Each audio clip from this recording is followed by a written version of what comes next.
As Maureen said, 2 years. It's been a long time. I remember very well being here 2 years ago, exactly, March of 2020.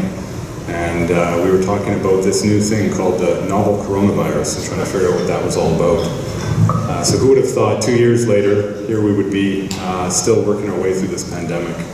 I know it's brought a lot of challenges for many people in this room and for our clients that we work with and all of us in the public. We all have our own stories, but I'm certainly grateful to be here tonight. It's a privilege and honor to be here in person. This is, I think, the first real kind of big event I've been to in person, work-related. So I really appreciate seeing people and talking to people in person and not on the video screen, as has been kind of par for the course for 2 years. So for those that don't know me, again, my name is Dennis Hurst. I'm normally the area director overseeing the Vancouver Parole District.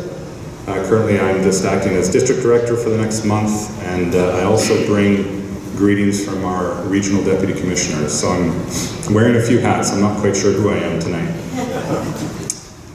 So I'll just offer a few words here. Again, begin by acknowledging the land where we're gathered here tonight, the traditional unceded territory of Kwantlen, Katzie, Semiahmoo, and Tsawwassen First Nations. It's a privilege to be here.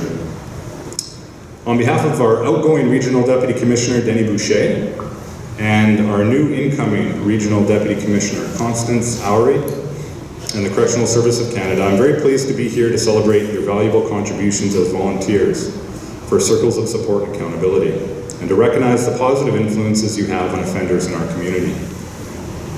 Much has happened to our country and our world in the time since we were able to last gather for this type of event. COVID-19 changed the way we live and work together. We are now witnessing another global event occurring in Europe, and that has the potential to affect the world in other ways. But what has not changed are our priorities regarding the safety and security of our communities.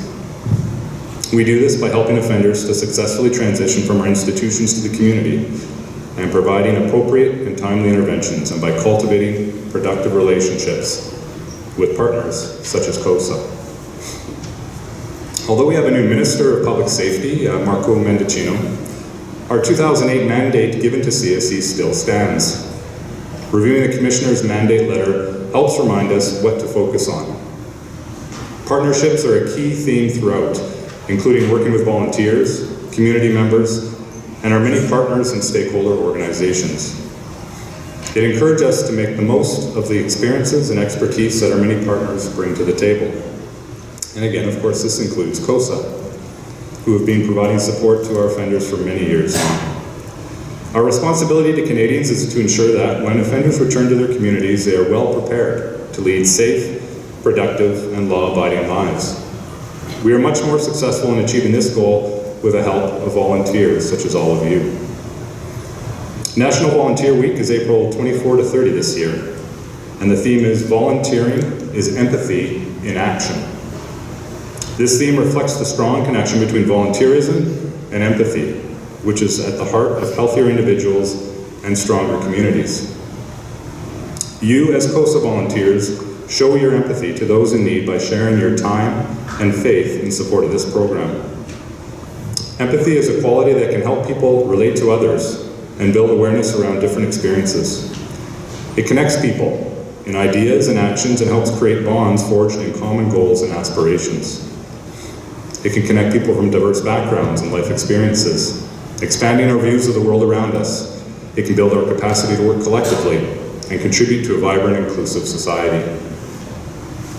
You help offenders to become better prepared as they reintegrate to our communities. However, it's not just offenders who benefit from our devotion and services. We all do. Offenders who are supported through CoSA have dramatically lower rates of reoffending, as Maureen alluded to. Existing research shows that sexual reoffending rates for men who participate in CoSA we had around 80% lower than for men who do not participate. Each person has unique needs. What may work for one person does not necessarily work for another. Each circle of support helps to create a tailored response to that individual's needs. By providing these supports, the community sees a reduction in recidivism, an increase in public safety, and benefits from a productive member of society. Your empathetic interactions with offenders helps to demonstrate that people can change be successful, and be accepted into our communities. And I just wanted to share a couple other words in closing on the topic of leadership. Martin Luther King once said, "Everybody can be great because everybody can serve." You don't have to have a college degree to serve. You don't have to make your subject and your verb agree to serve. You only need a heart full of grace and a soul generated by love. CoSA volunteers are more than just volunteers.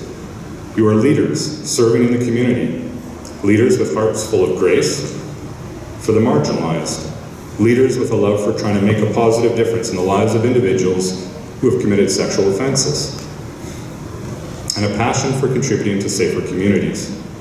You are leaders who inspire through your individual and collective efforts to build up rather than tear down, to assist rather than ostracize, to connect rather than isolate, and to support rather than condemn or judge. The work of CoSA volunteers can be difficult. Most of the clients you work with are on a long journey as they re-enter society and try to reorient the trajectory of their lives as productive members of the community. This journey is often lonely and challenging, and one filled with obstacles, setbacks, and bumps in the road, both expected and unforeseen. But it's through the continued grace, support, accountability, encouragement, and yes, leadership of the CoSA volunteers that this burden is eased and the clients can begin to experience a renewed sense of hope and belonging. Perhaps this has never been more important than during these past 2 years of COVID, when social isolation has dominated our landscape. Whether a phone call, a cup of coffee, a walk, a more formal meeting, or a simple word of encouragement, all have their place in the servant leadership toolkit of CoSA volunteers. This is a toolkit that embodies empathy in action, our theme for National Volunteer Week this year. And it aligns well with CSE's own values of fairness and respect, accountability, inclusiveness, and professionalism. And it's the connections and relationships that CoSA volunteers establish with our offenders that ultimately not only assists them, but also helps to ensure no further victims in our communities. We are here tonight to celebrate those efforts, to acknowledge all your hard work, and to express our sincere appreciation for all that you do, often beyond what is visible or known to the average lay person. And then I'll just end with another quote, this one from Gandhi, and someone like Amanda will know because I've shared this many times with our Vancouver Parole staff, but I quite like it. And it says, "It's the action, not the fruit of the action, that's important. You have to do the right thing. It may not be in your power, it may not be in your time that there'll be any fruit, but that doesn't mean you stop doing the right thing. You may never know what results come from your action, but if you do nothing, there will be no result." So on behalf of the Correctional Service of Canada, again, I would like to thank CoSA and all the volunteers for taking action. Thank you for your dedication and commitment in helping our federal offenders reintegrate back into society. Thank you for your partnership and collaboration, for your willingness to serve, for your grace, and for your continued efforts to do the right thing for our clients and our communities. I can stand here today and say with confidence that your hard work is in fact bearing much fruit. And finally, for being more than just volunteers in the community, but rather leaders, I again say thank you. So with that, I wish everyone a good evening and hope everyone enjoys their dinner. Thank you.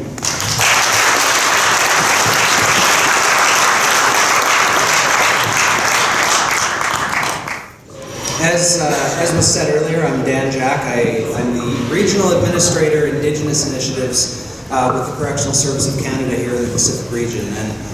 And I do have to say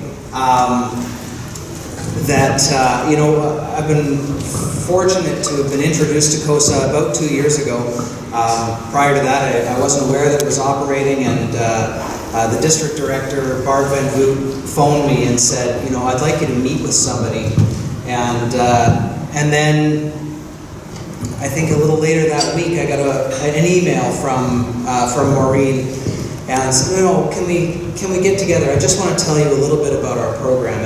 And then this tiny woman came in, and she was playing this meek, it's a scary office. And then she just blew me away and just blasted me with everything that CoSA's been doing for years and years between Vancouver and Hope and outlined the work that has been accomplished by this organization and how I think every minute she just drove home how much of that work laid on the shoulders of the volunteers that have come out. And Maureen, it was really a privilege and a pleasure to meet you and to see the work that you have worked to bring about, and I really, my heart goes out to you for everything that you've done to bring everyone together. So thank you, first of all, and if we can, one more round of applause.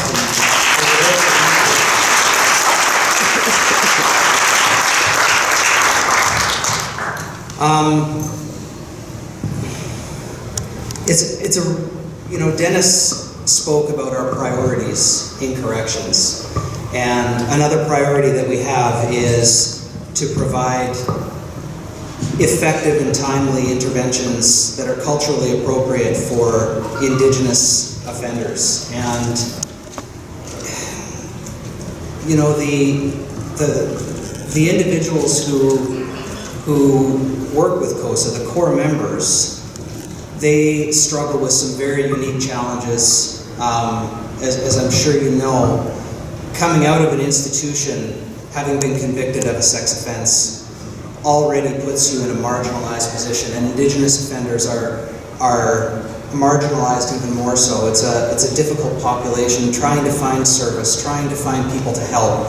And so I would like to lift up my hands to the volunteers who are here tonight, the volunteers that work with CoSA, that work with the core members, and I'd like to lift my hands to you for answering that very difficult call, and thank you so much.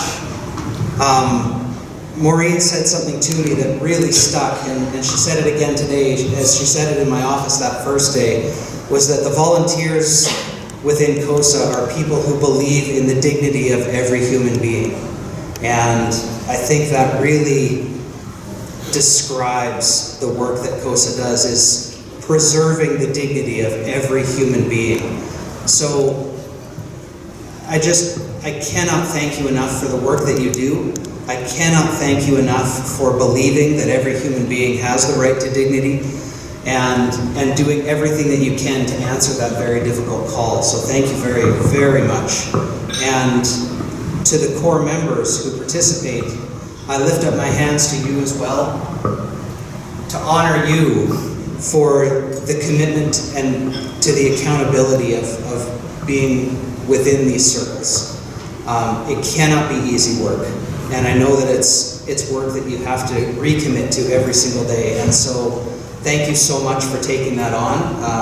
I know that many days it would be easier not to, and so the fact that you get up every morning and say, no, today I'm accountable, is amazing. So thank you as well. And with that, I just, on behalf of Indigenous Initiatives and the Correctional Service of Canada, say once again, thank you very much. Thanks, Jesse. Inviting me, Maria. I've worked probably 35 years in corrections, and you know, you might ask, well, what is a guy in provincial corrections doing up here, you know, with all these CSC members and federal corrections, right? We don't usually talk about anything, nothing in common. Well, we do have a lot in common, for sure. But just to share a story of how I met Maureen, I think it was a high-risk analyst that had a package for me, I think, when I first started supervising clients with this kind of an offense. And she had put an 810 package for me to present to the court. And I had to convince the judge to keep an offender on supervision for another 2 years after he finished his parole period. And he did quite well in his parole period, successfully completed. And he was on bail, and he mentioned to me, well, Brad, you know, I'm not that keen on seeing you for 2 years, but there's a program I used to participate in. It was called CoSA. And if you can get me back on the CoSA program, I'll go with it. I'll take another 2 years of supervision. I said, really? Well, that's great. I'll have to look into it because you know, I don't know anything about the program. So I I interviewed the volunteer that worked with the offender, and he mentioned, I said, well, what kind of activities would you be doing with this fellow? If he's on supervision, because he's going to be on a restrictive curfew, and he can't go to parks, and he can't go to playgrounds. There's all these conditions, and he said, well, we usually go for a week-long canoe trip and go fishing up in Bull Lake. I said, Bull Lake, where's that? He said, well, it's not a provincial park. It's a place that nobody goes to, and this is a place that that he would be able to go. And I said, you'd be willing to take him to Bull Lake? I said, wow, I mean, that's an amazing adventure that you could go on. And a few other things that he said he was going to support him in looking for a place, and he also had some family issues that he wanted to sort out, and the volunteer would be willing, along with a circle of volunteers, to help him through that. And I said, well, I went to court, and the 16 conditions that the analysts had recommended, I spent about 20 minutes talking about CoSA. And the judge put the condition that the individual participate fully in the CoSA program, which made my job a lot easier. So I quickly called up Maureen, and I said, hey, listen, this is what's going to happen. The judge is considering this. Can you provide this program? And Maureen says, well, I'm Irish, and I don't always do what I'm told. But if it's a judge's order, I'll do it. And so there it is. That's how I got to know CoSA. The only other story I have that's remotely funny in the serious line of work is that the very first time I got invited was about 13, 14 years ago.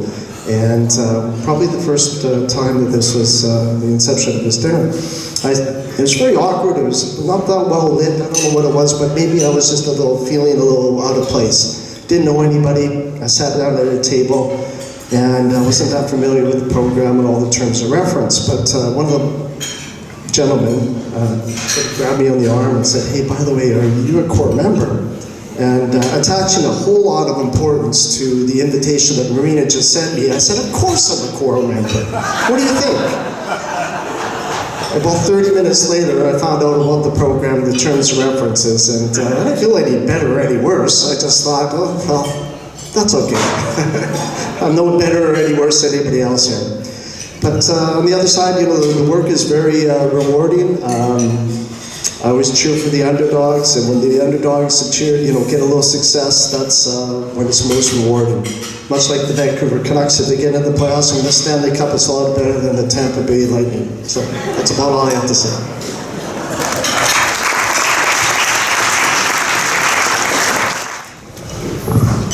Good evening, everybody. This is it's so lovely to see everybody. This is the most dressed up I've been in 2 years, so it feels very strange to be wearing a sweater and pants. That's intriguing. Really lovely to see such a great room of volunteers, core members coming together. This is always the most fun, the most just the best part of CoSA, I think, is this banquet event. And it's a real pleasure to give you a bit of an update what the new visioning committee has been doing. This year we started last year of trying to structure the visioning committee, and really the task for visioning was to look at what are some of our sort of larger issues that CoSA needs to consider. And I'm not sure if any of you heard, there was a global pandemic that has been going on for the last couple of years. So that was our big issue to start off with, was how do we do virtual circles successfully? And so Maureen touched on that at the beginning, the fact that we managed to come up with policy quite quickly. Really encouraged to see that we have virtual circles that are taking off right now, and it's a fantastic thing that the committee members did to bring that policy together and make that a reality from just a vision that we talked about. Going forward, our sort of next big task is to look at how do we recruit more people into CoSA, how do we brand CoSA to make it, I'd say, attractive from a fundraising standpoint as well, to get people in the community involved in providing their time and their money to fund such a wonderful program. And so now that you've all had a wonderful dinner, we're just going to ask you to help us out a little bit more and help us identify ways that we can recruit more people to CoSA. So there'll be a more sort of dedicated reach out over the next couple of months to help get you more involved, to understand what made you join CoSA, and then how can we turn that into strong messaging for potential future volunteers. And just before I hand it back to Maureen, I did just want to thank everybody who is on the visioning committee. So I was just going to ask if everyone who's on the committee, past, current, and future, could stand up, if you don't mind, to be recognized. Josh, everybody, please. Jen is here as well, I think. Jen. Really committed, fantastic volunteers. If you see them later tonight, please come up and shake their hand because they really have been exceptional just to get some of this work off the ground. So thank you very much. Maureen, I'll pass it back to you. Well, good evening, everyone. There's Maureen there. Now, Maureen told me I have to be serious tonight, so I've dressed in my best suit to ask for money tonight. So you're forewarned. My name is Mike Donaldson, and I'm a volunteer with CoSA, and I currently sit on 2 circles, and I'm very happy to report that one of our core members tonight, Brian, is here tonight. And I'm really happy and proud to say that he's doing very well. He's recently found full-time employment, and it's been a bit of a struggle to get employment. And I'll tell you, there's something about the dignity of work that is really, he's flourishing. And I know I speak for the other volunteers in our circle that we're just extraordinarily proud to see this development as he's trying to put his life back together. And that really is at the heart of what CoSA is. And I honestly can't describe just how the pride that we have in working with Brian over these last few years. And it's this satisfaction that we see. This progress is truly a great gift. Now, we're all familiar with the adage, it's better to give than to receive. But in giving, we do receive a great amount, and that certainly is the feeling that I have with the other circle volunteers that I work with. Now, I'm also a member of CoSA's fundraising committee, and I'm here tonight to talk to you briefly about the importance of giving in support of the good and very effective work that our organization does. And that's so well represented by all of you here tonight, and you've heard that repeated many times.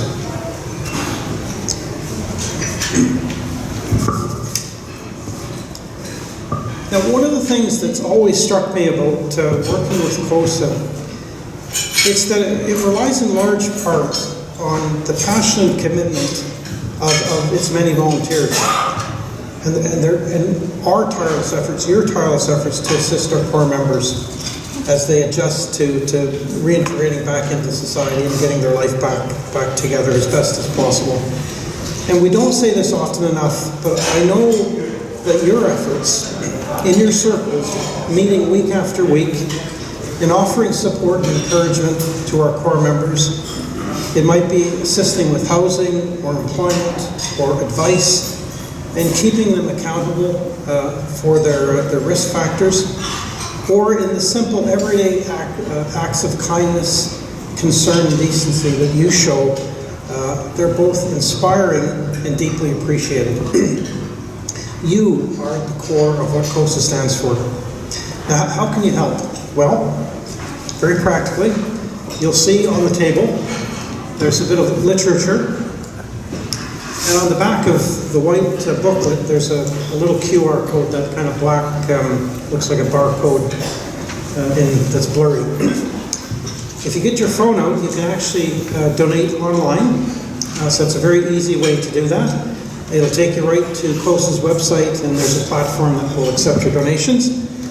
You can also consider maybe donating regularly, maybe once a month, an amount, which would be a great way to support CoSA. That's a pre-authorized debit, and we can accept those as well. You just need to speak to Angela in the office or Maureen.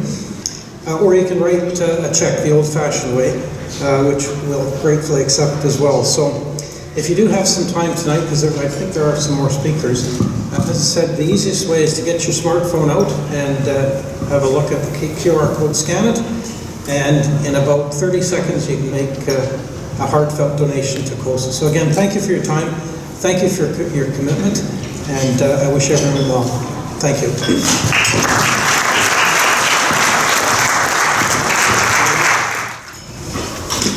So CoSA simply cannot happen without the resolve of the core members finding their better selves and a good path, without the dedication of the volunteers at the front lines. Behind the scenes, of course, there are a variety of folks, including the committee folks that we've just heard from, without whom the program could not succeed. Now, some of the staff as well, are the backstage support. And there are going to be some changes this year. And so on behalf of the board and the CoSA community, all of us, I want first to pay tribute to Linnea Britton. Linnea has been a large contributor to the success of the program. She came on board as the data collector and bookkeeper for CoSA Vancouver Fraser Valley over 12 years ago.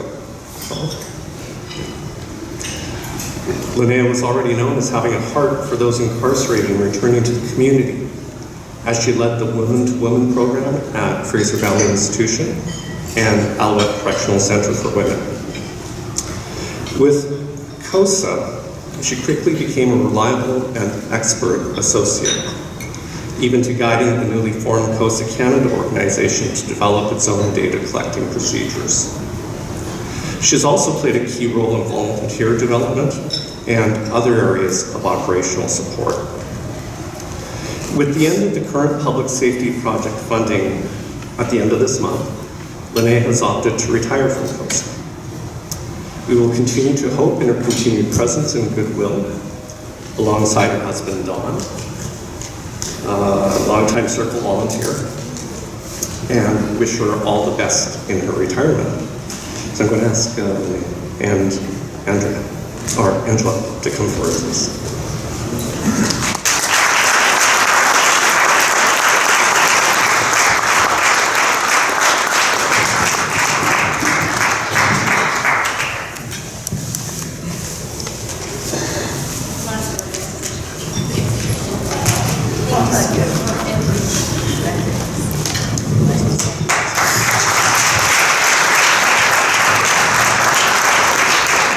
I think Father Mako probably gave me credit for more than I deserve, including leading W2 at FEI. It's only been at ACCW, but it's been a privilege to serve with CoSA.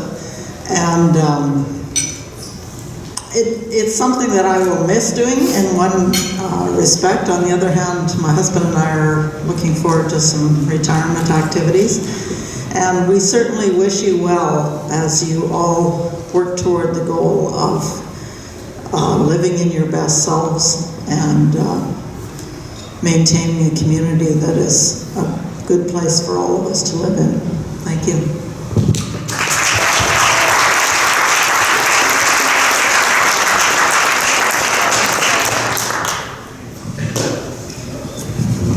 So I guess it's not really accurate to call Maureen a back of the stage kind of person.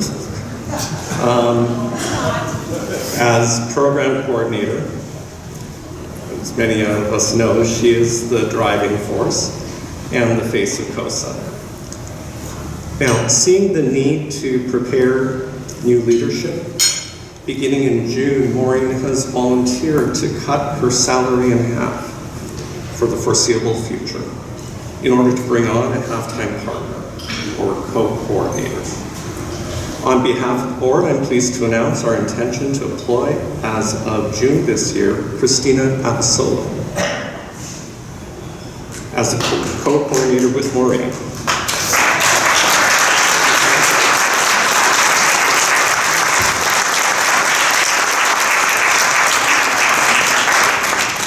Christina comes from an educational background and has many years of experience as a Circle volunteer. Working together with Maureen and with Angela and Bob, who support CoSA through the good graces of the Archdiocese, and with all of the volunteers, Christina will more and more become, we are sure, an indispensable part of the CoSA Vancouver Fraser Valley community. So welcome.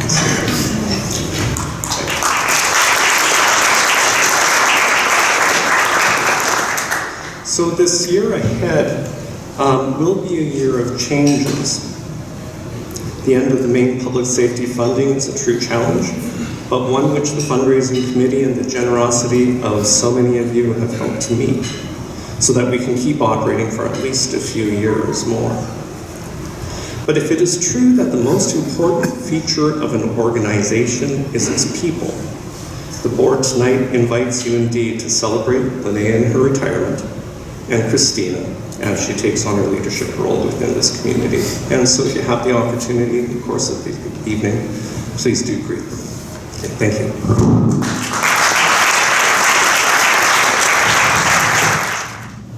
Sorry, we're now coming to the highlight of our evening, our core member and volunteer sharing. Unfortunately, due to COVID, not all of them were able to be here with us, but we remember them in spirit and are grateful for all they've done and continue to do for CoSA. As you know, CoSA is a voluntary program, and the core members who are part of CoSA choose to take on this extra accountability and commitment of the circle. Their volunteers value their commitment and the relationships that they build with them. Tonight we're going to hear from volunteers and core members who will share about their experience of CoSA. I'd like to first invite Gerald, who is one of our longest standing volunteers, to get us started. Gerald?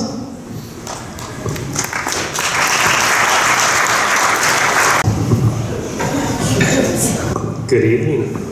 My name is Gerald Van Woudenberg. I've been with CoSA for, I don't know how many years, 17 years. And I wanted to start by showing you this. What is this? This is a three-legged stool. So she's given me 2 to 3 minutes to talk about what CoSA means to me. Being part of more than a dozen circles, you come to observe many things, you experience many things, and to me, CoSA is like one of the legs on the stool. So now you ask, what are the other 2 legs? And who is sitting on the stool? The core members, or the recently released, are the ones who are sitting on the stool. The other 2 legs are law enforcement and parole. The work that they do is important, as well as the work that CoSA does. Have you ever tried to sit on a one-legged stool, or even a 2-legged stool? It's quite a balancing act. It's far easier to sit on a 3-legged stool, because it gives you balance. When all 3 legs are firmly attached and working together, you have stability. The success of CoSA relies not only on the 3 legs of the stool, but also on the hard work, commitment, and honesty of the person sitting on the stool. As an observer of many core members and their interactions with all 3 legs of the stool, I've come to realize the importance, the critical importance of all 3 legs. We need all 3 legs to be equal in length and equal in strength in order to give the best support possible. Let's do everything we can to work together to not put barriers in front of those who are trying to integrate back into society, but to give them the support in the way that they need it. Let us try to be creative thinkers, thinking outside the box, so we can do everything possible to give the support that is needed, when it is needed, and how it is needed as well. Let us all be strong legs working together to support the core members who walk among us. Thank you. Thank you, Gerald. Good evening. My name is Bev Katchmer, and I am a CoSA volunteer. When I received the call from Maureen asking me to say a few words about my experience as a CoSA volunteer, I was more than pleased. I thought I would just come and speak just from my heart and just say a few words. But then I just changed my mind, and I thought, no, I'm going to miss out something really important if I just get up there and start talking and don't really have a a plan to follow. And in that way, I just want to be able to portray to you what an incredible program that CoSA is. I began my journey as a volunteer in prison ministry years ago and spent time at Mission Medium and at Pacific Institution. During those years, I would hear someone mention CoSA, and I really wondered what that was.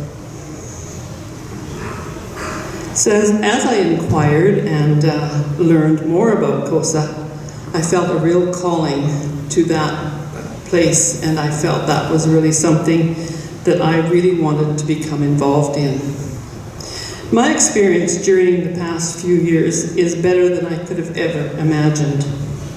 I have met and come to know a number of core members. As I have journeyed with them, I'm always impressed by the strength, fortitude, diligence, and hopefulness they continually demonstrate. I truly feel that the circles provide the perfect forum for the various personalities of the volunteers and core member to come together. I believe everyone deserves a second chance, and maybe even more chances than that. Being able to provide support while at the same time expecting accountability from the core member is number one. I do have life experience due to my age and feel that any suggestions I can offer may be very helpful. The hard questions need to be asked, and I have no problem doing that. However, the way they are asked makes all the difference. The core member is given the opportunity to share at a deeper level and thus be able to move forward as the trust is built. I feel a real sense of pride as the core member begins their integration into society.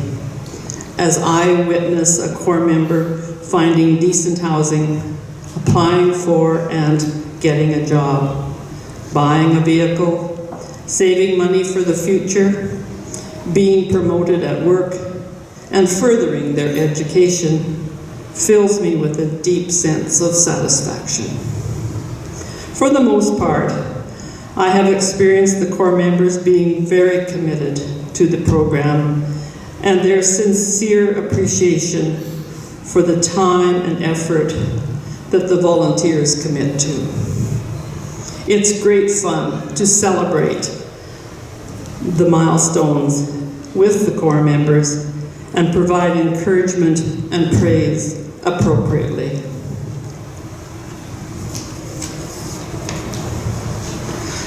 I appreciated the initial training that I received and am very grateful for the ongoing educational opportunities that are regularly offered.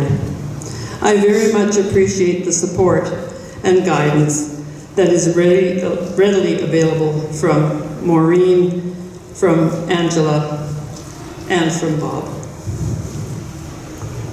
Having the opportunity to meet and be in a circle with like-minded volunteers has been a real blessing for me.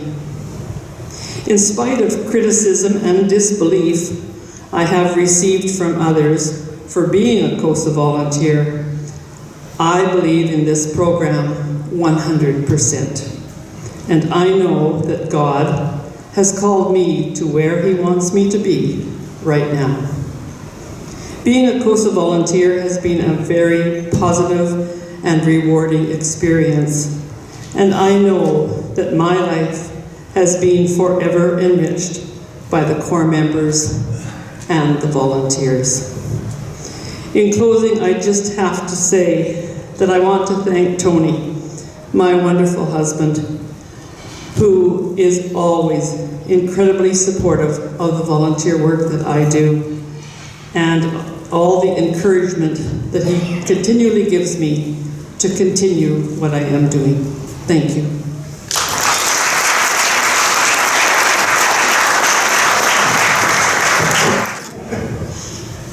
Hi everyone, it's really nice to see you all. And when Maureen asked me to say a few words about my experience with CoSA, I thought, well, I don't really have much. I joined CoSA just under a year ago, and I think I have a bit of a unique perspective. I'm a university student.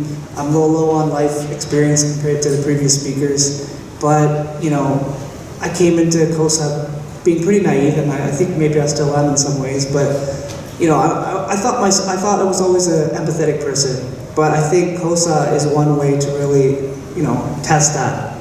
How far does your empathy really go? And CoSA's really taught me that there's a lot more to that than what you read about in your textbooks or the different readings that you do in school, and everything extends far beyond the classroom. When you have those real experiences, you have those real conversations with your core members and with your fellow circle volunteers. I'm on a circle with Phil, who's here tonight, and then with Leanna, who's not here tonight. And it's always a learning experience. But one thing that I think we can all agree on is we look forward to it. I really enjoy those drives down to Vancouver on those Wednesday nights back when we were in person.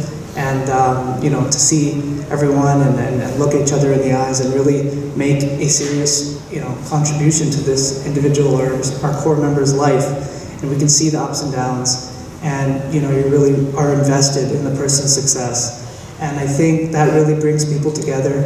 My circle's a little unique now. We've transitioned to being a little bit more remote since our core member has moved to Victoria. So with that comes some challenges in terms of not being able to really sit there and talk to them and look in their eyes and see how they're doing, because a lot of stuff is left unsaid. You can see it in people's body language.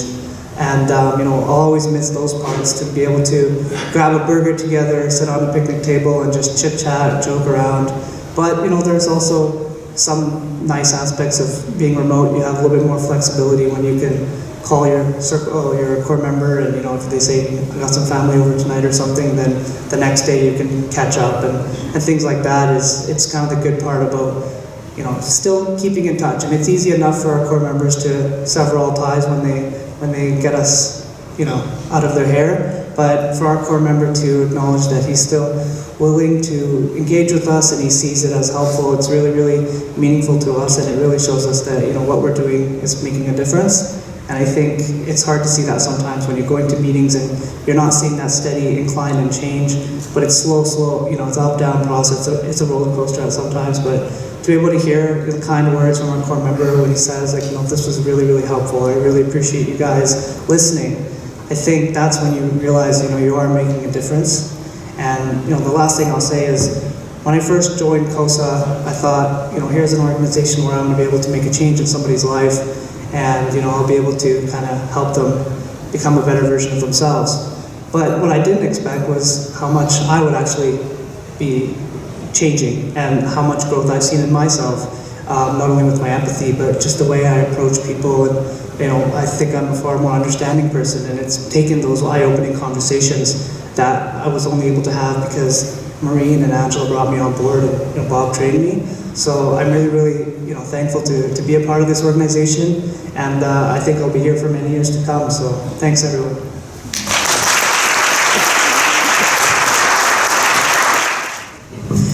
My name is Claudia. I'm a CoSA volunteer. And hi, my name's Chris. I'm not a CoSA volunteer, but I'm somehow part of this story. Let's see. So I spoke to the CoSA dinner 3 years ago, and I was asked to share why I decided to become a CoSA volunteer. And the reason was that my motivation was that I really wanted to be able to not judge people according to the worst thing that they had done in their life. And so to this day, after walking along 3 core members in the last few years, I think that motivation is even stronger in me. But there are some co-benefits to being a CoSA volunteer, which you may not know about. So 2 years ago, I received an email suggestion from Maureen. So for those of us who know and love Maureen, when you receive a suggestion or a request from Maureen, as even as Grace alluded to, there's really very little room for your opinion or your thought in that email suggestion or request. So this email suggestion was for me to reach out to this wonderful, intelligent, witty, attractive Catholic woman. That's me in the story.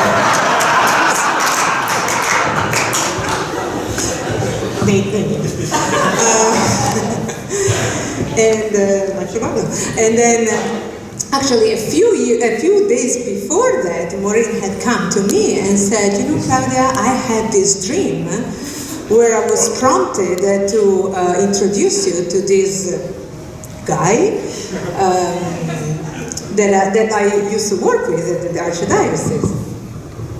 So I sent an email to this woman here, and thought, you know, when would be a good time to meet? And so this is, you know, two years ago, and I thought, you know, really great day would be a Friday. I forgot it was Good Friday. There was no services happening that day on the pandemic.